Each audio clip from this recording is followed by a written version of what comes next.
Hello दोस्तों, स्वागत है आपका अपने YouTube channel final study centre में। तो आज मैं आपके लिए लेकर आया हूँ दर्पण से संबंधित कुछ महत्वपूर्ण आंकिक प्रश्न, और इनको हम आसानी से हल करेंगे और आप ध्यान से इस वीडियो को देखते रहें।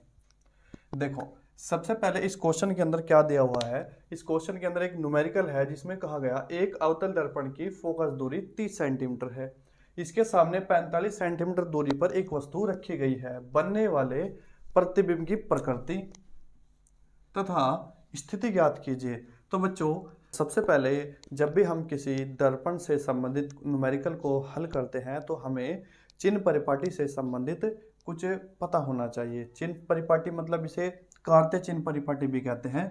जैसे कि ये हमारे पास एक दर्पण है और इस दर्पण का ये बिंदु P है, अर्थात पोल, हिंदी में बोलते हैं इसे ध्रुव। ये फोकस हुआ और ये होता है आपका वक्रता केंद्र C। देखो, जितनी भी दूरियां इस तरफ चली जाती है, बस इतना याद रखो, वे सब जितनी भी दूरियां इस ओर चली जाती है वे सब ऋणात्मक होती है, और जितनी भी दूरियां इस बिंदु P से उस तरफ चली जाती है वे सब धनात्मक अर्थात प्लस ली जाती है। और जितनी भी दूरियां ऊपर की ओर मुख्य अक्ष से ऊपर की ओर चली जाती है वे सभी धनात्मक चिन्ह के साथ अर्थात प्लस के साथ ली जाती है। और जितनी भी दूरियां नीचे की ओर चली जाती है, चाहे वे इस दर्पण के उस तरफ हो चाहे दर्पण के इस तरफ हो, वे सभी हमेशा हमेशा ऋणात्मक ली जाती है।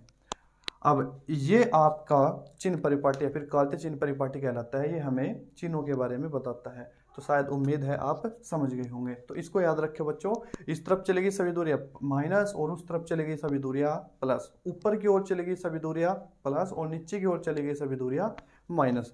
तो उम्मीद करता हूं बच्चों ये आपकी बात समझ में आ गई होगी। अब हम चलते हैं अपने आंकिक प्रश्न की ओर। तो हमारा जो क्वेश्चन है ये कहता है एक अवतल दर्पण की फोकस दूरी। तो बच्चों, अवतल दर्पण का नाम आया तो सबसे पहले हम क्या करते हैं, अवतल दर्पण को ही बना लेते हैं। ये हमारा हुआ अवतल दर्पण।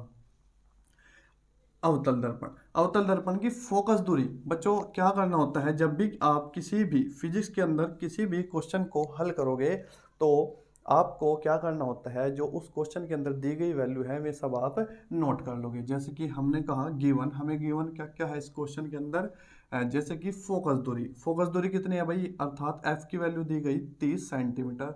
इसके सामने 45 सेंटीमीटर दूरी पर एक वस्तु रखी गई है। बच्चों, ये यू की वैल्यू दे दी हमें 45 सेंटीमीटर। अब हमारे पास क्या है, अब हमें निकालना है प्रतिबिंब की दूरी, मतलब v की वैल्यू हमें बच्चों ज्ञात करनी है। लेकिन ये वैल्यूज लिखने के बाद हमें क्या करना होता है, इनको चिन्ह सहित लेना होता है। चिन्ह सहित मतलब चिन्ह परिपाटी का यूज करना। देखो कैसे क्या करते हैं, ये जो फोकस दूरी है, ये फोकस दूरी अवतल दर्पण की फोकस दूरी इस ओर होती है बच्चों। भाई फोकस दूरी यही तो होती है, ये फोकस ये इस ओर होती है तो ये ली जाती है माइनस। वस्तु की दूरी हमेशा बच्चों माइनस की ही लेनी है, क्योंकि वस्तु हमेशा बाईं ओर रखी जाता है। ये बच्चों होता है बाईं ओर, और इधर जो साइड होती है ये दाईं ओर। ठीक है, तो वस्तु हमेशा दर्पण के बाईं ओर रखी जाती है, चाहे वह दर्पण अवतल हो और चाहे वह दर्पण उत्तल हो।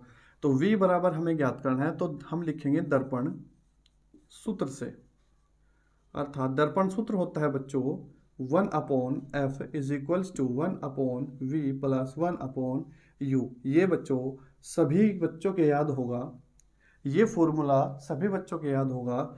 और अब हम क्या करते हैं, इस फॉर्मूले के अंदर वैल्यूज पुट कर लेते हैं। 1/f, f की वैल्यू हमारे पास है बच्चों 30 बराबर 1/v।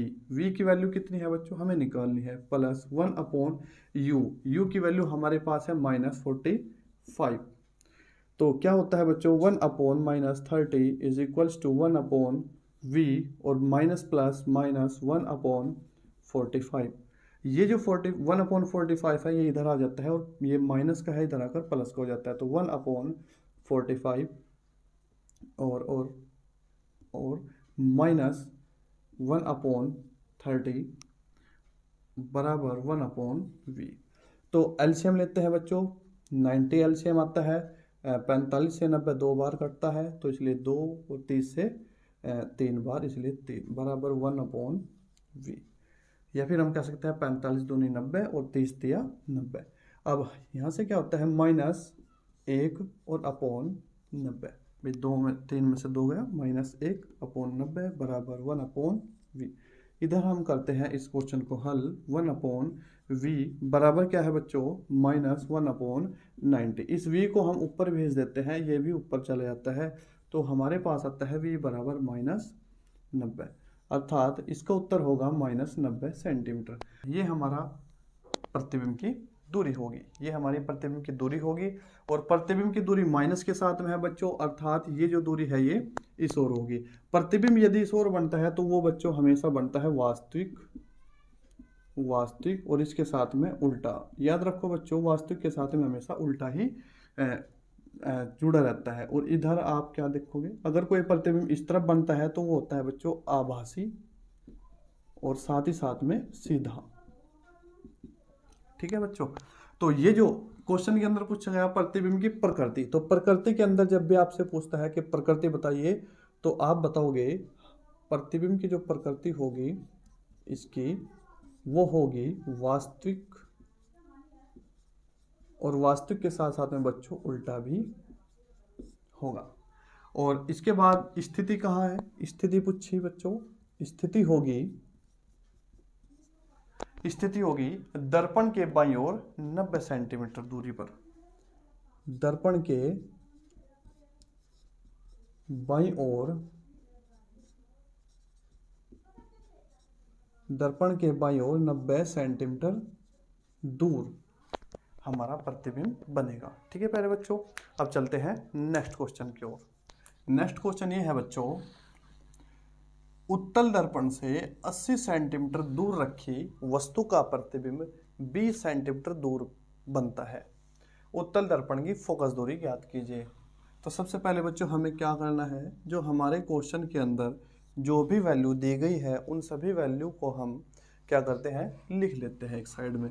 तो देखो बच्चों, उत्तल दर्पण से, उत्तल दर्पण का नाम आया बच्चों, तो हम एक काम कर लेंगे, छोटी सी संरचना एक उत्तल दर्पण की बना लेंगे। इसी प्रकार का होता है बच्चों उत्तल दर्पण। ठीक है, उत्तल दर्पण से 80 सेंटीमीटर दूर रखी वस्तु, इसका मतलब बच्चों क्या है, ये वैल्यू दी गई आपको वस्तु की, अर्थात वस्तु की दूरी की वैल्यू है आपकी 80 सेंटीमीटर, और जो प्रतिबिंब है वह 20 सेंटीमीटर दूरी पर बनता है। मतलब बच्चों v का मान कितना दिया इसके अंदर, 20 सेंटीमीटर। और बच्चों क्या पूछा गया, फोकस दूरी ज्ञात कीजिए, अर्थात f इसके अंदर हमें ज्ञात करना है। अब क्या करते हैं बच्चों, हम करते हैं फॉर्मूला। अब हम बच्चों लगाते हैं फॉर्मूला दर्पण सूत्र। दर्पण सूत्र, दर्पण सूत्र क्या होगा बच्चों, वो होगा 1 upon F is equals to 1 upon V plus 1 upon U. तो इस क्वेश्चन के अंदर बच्चों हम वैल्यू रखेंगे, परंतु हम क्या करेंगे, सबसे पहले हम चिन्ह परिपाटी का यूज करेंगे, अर्थात हम इनको चिन्ह सहित लिखेंगे। तो बच्चों u मतलब वस्तु की दूरी, और हमें पता है बच्चों वस्तु की दूरी हमेशा क्या लेते हैं हम, ऋणात्मक, अर्थात माइनस, क्योंकि बच्चों वस्तु जो है हमेशा दर्पण के बाईं ओर रखी जाती है, और बाईं ओर चली गई सभी दूरियां क्या होती है बच्चों, माइनस की होती है, चाहे वह दर्पण उत्तल हो चाहे वह दर्पण अवतल हो। और दाईं ओर चली गई सभी दूरियां क्या होती है बच्चों, प्लस होती है या फिर धनात्मक। तो वस्तु की दूरी क्या है बच्चों, -80 सेंटीमीटर। वस्तु के बाद आता है बच्चों प्रतिबिंब। प्रतिबिंब की दूरी क्या होगी बच्चों, जो प्रतिबिंब होता है बच्चों वह कैसा होता है बच्चों, जो प्रतिबिंब होता है बच्चों वह उत्तल दर्पण में दाईं ओर बनता है, इसलिए हम इसको लेते हैं प्लस। अब फोकस दूरी निकालनी है, तो 1 upon F is equals to 1 upon V. 1 upon V, V की वैल्यू हमारे पास है बच्चों 20, और प्लस 1 अपॉन यू की वैल्यू है बच्चों हमारे पास 80, लेकिन माइनस के 80। तो 1 upon F is equals to 1 upon 20 minus 1 upon 80। अब हम क्या करते हैं बच्चों, एलसीएम लेते हैं। एलसीएम में हमारा आ जाता है अपॉन में 80, और हमारा क्या होता है 20 को 80 से काटेंगे तो 4 आएगा, और माइनस 80 एकम 80। तो 1 upon F is equals to 4 में से 1 गया 3, और बटा 80, और 1 upon F is equals to 3/80।